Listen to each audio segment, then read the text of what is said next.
Hello, hello. Happy Small Business Saturday. So we're in the, I want to say the tail end, but we still have another day of this holiday weekend. But it is Small Business Saturday. So I wanted to come in today, have a little discussion with you about what's going on with me and to check in with you. So since it's Small Business Saturday, I figured no better time than to talk about my journey into entrepreneurship. Because if you asked me, about 5 years ago, what I would be doing, this isn't quite it.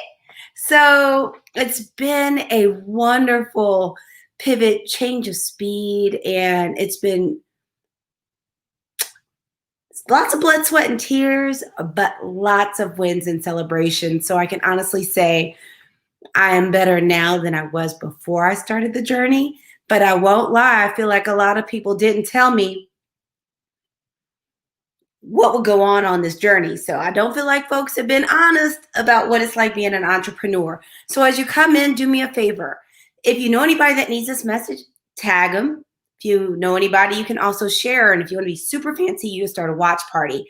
The next thing, if you're watching it later, don't even worry. I'm happy to have you. Put hashtag replay in the comments. Let me know you're here. This is a discussion. So I would love to hear you chat it up in the comments.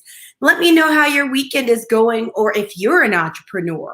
So let's go ahead and get started. I am your host. If you do not know me, I am Dr. Ericka, double board certified psychiatrist and integrative lifestyle coach. I am on a mission to help women feel seen, valued, and whole on their own terms. But today, it doesn't matter your gender. I'm just here to help bring a little bit of inspiration and help you get through all this craziness with your sanity intact. I do that through my telepsychiatry.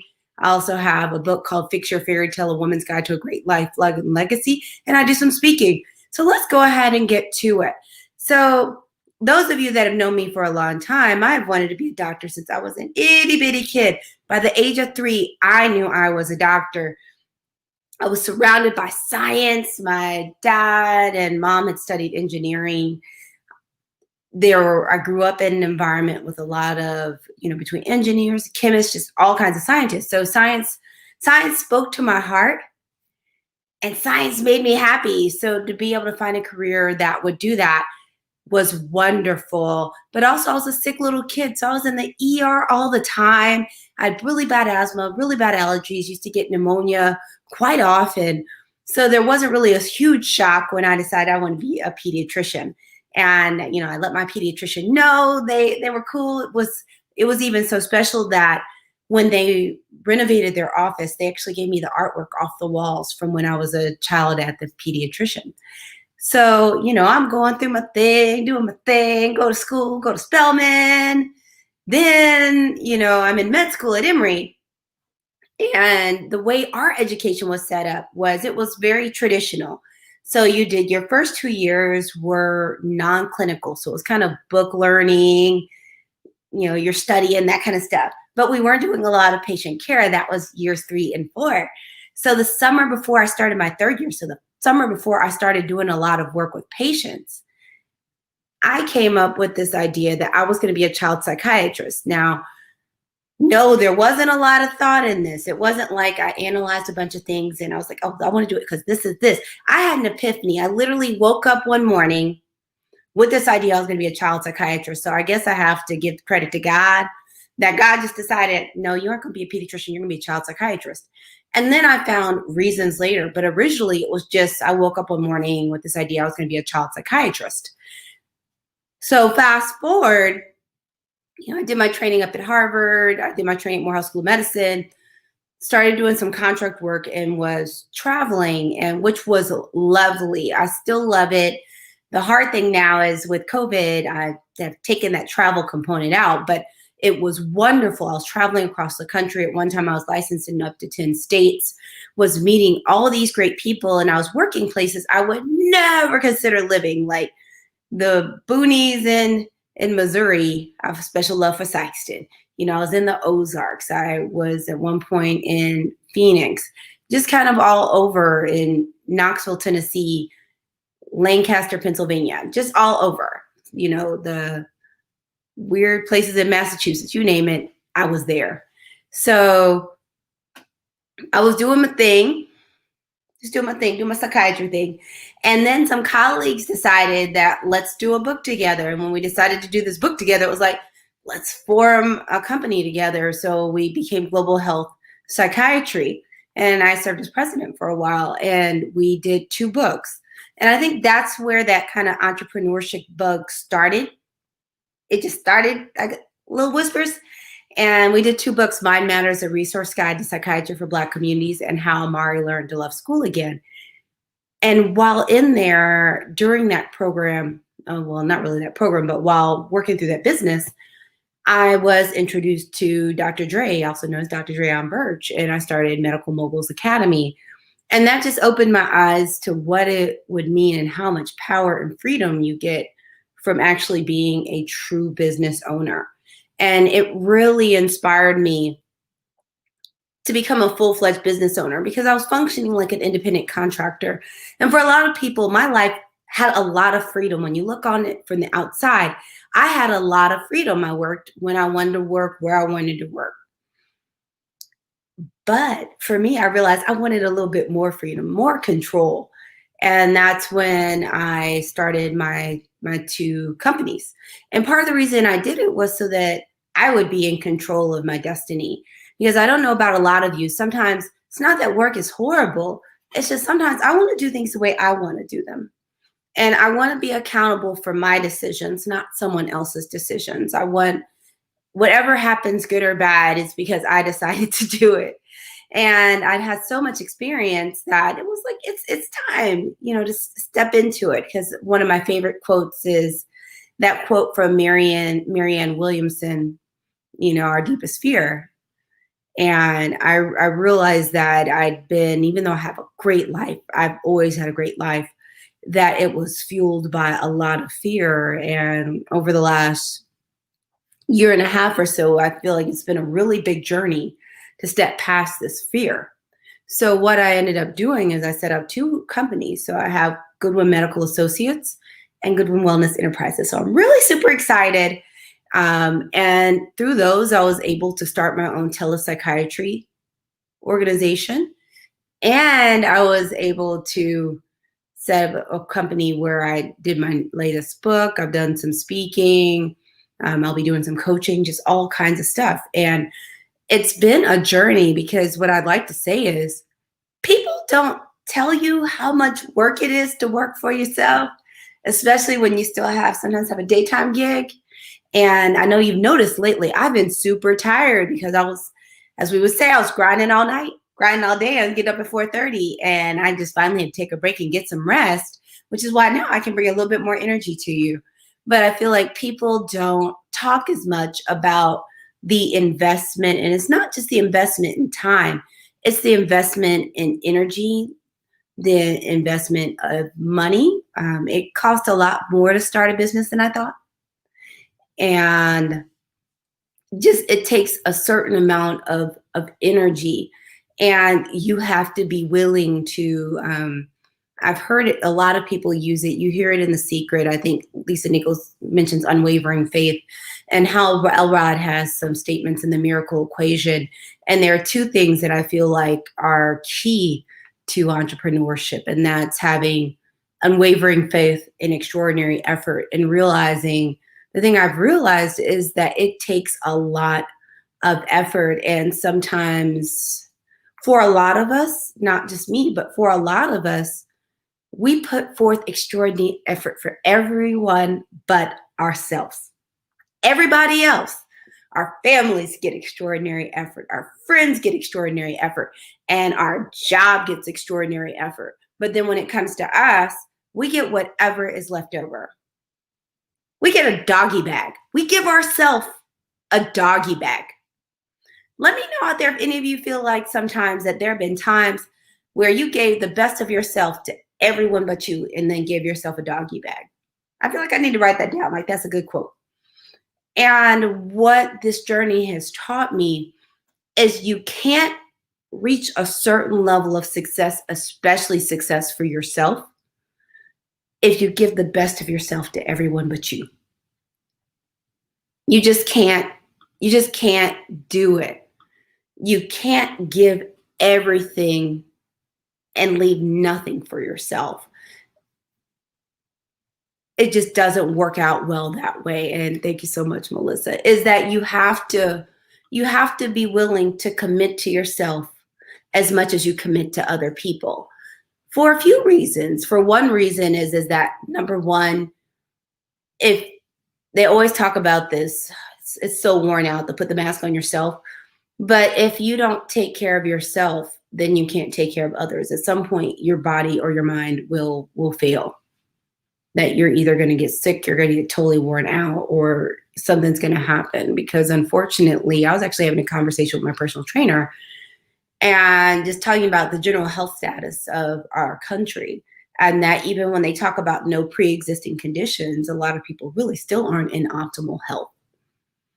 So it's being willing to save some for yourself so that you can, number one, take care of your vessel. We only get one body. If we treat it like crap, it's going to treat us like crap at some point. So it's making the time and space to eat healthy, do the things we have to do for self-care, be able to have movement and exercise, do things that work on our mindset, leave the mental space to have the connection of healthy relationships. If we're doing work or projects for ourselves, to have the energy to actually have mental clarity to show up for ourselves. And I think it's huge to be able to show up for ourselves. It's very big. I want to say that to you. And we show up for so many people. And I think if there's one thing I want to leave with you, it's we have to show up for ourselves, and we have to think highly or think high enough of ourselves to demand others to show up for us too. Because that's the other thing that happens. I feel like I've gone kind of sideways off this entrepreneurship, but I feel like these are lessons I've gotten from being an entrepreneur, which is you can't surround yourself with no one that pours into you, that no one that's ride or die for you, no one that is interested about what's going on with you and what will help you. So you need to surround yourself also with people that will show up for you because you deserve it. You show up for other people, you need people that show up for you. And that's one thing I found that it was critical through this journey is that I had to learn how to show up for myself, like I show up for my patients, like I show up for other jobs, like I'd show up for my family. I'd eventually show up for myself, which means having that unwavering faith and extraordinary effort and having extraordinary effort in all domains of my life, from physically, emotionally, fiscally, just to be able to put forth that type of effort. And I want to encourage you to challenge yourself to have unwavering faith and put forth extraordinary effort and to show up for yourself. So that's what I kind of had. I just wanted to, it's Small Business Saturday, and I'm very proud that I can now honestly say that I'm a small business owner. And since I guess we're hanging out here, I can tell you about what I have going on for the weekend. It started Black Friday, but I have some things still going. So I have the Peacefulness Bundle, which I am totally in love with. It's a bundle of items that will help you move towards peace, because it helps with your mental clarity, your being able to connect and have healthy relationships, have people pouring into you, helps with your identity, how you prioritize, how you see yourself. And included in it is the Gratitude is My Superpower Dolman t-shirt, which you've probably seen a couple times now. The Fix Your Fairy Tale, A Woman's Guide to a Great Life, Love, and Legacy book, along with the Simple Cures to Loneliness card decks. And there are three additional bonuses with it: COVID affirmations, the Overwhelm Blueprint, and 4 mind-blowing tips to change your life now. So that's all in there. And that's, you just go to peacefulnessbundle.com. I'll also stick a link in case that link is wonky.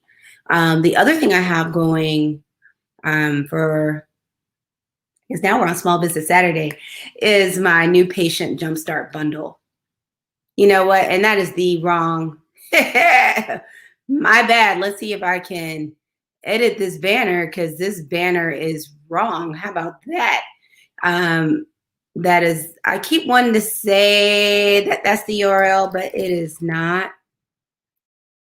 It is newpatientjumpstart.com. My bad.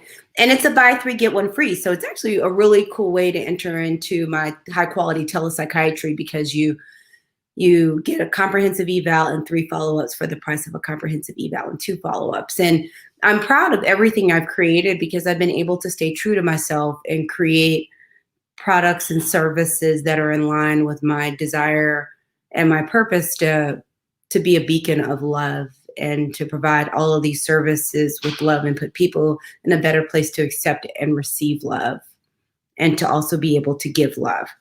And I'm very proud of all of these as high quality services and products that can help you get to a place of peace and joy, because at the end of the day, I want everyone to be in a place that each day you have something you can look back and smile about, some moment that was a good memory or that you could find joy. And I feel like that's extremely important. Right now, it's in a time where everyone's kind of talking about 2020 was a loss or how horrible 2020 was. And I always talk about pockets of joy, and it's important to find these pockets of joy and hold on to them and hold on to our memories and be in a mindset where we can creatively find this joy and connection, because the way we've done things before just won't work. And things aren't exactly at our past expectations. So I want people to be able to be in a space to hold on to it and still make the most out of this year and not feel like this year is just a loss.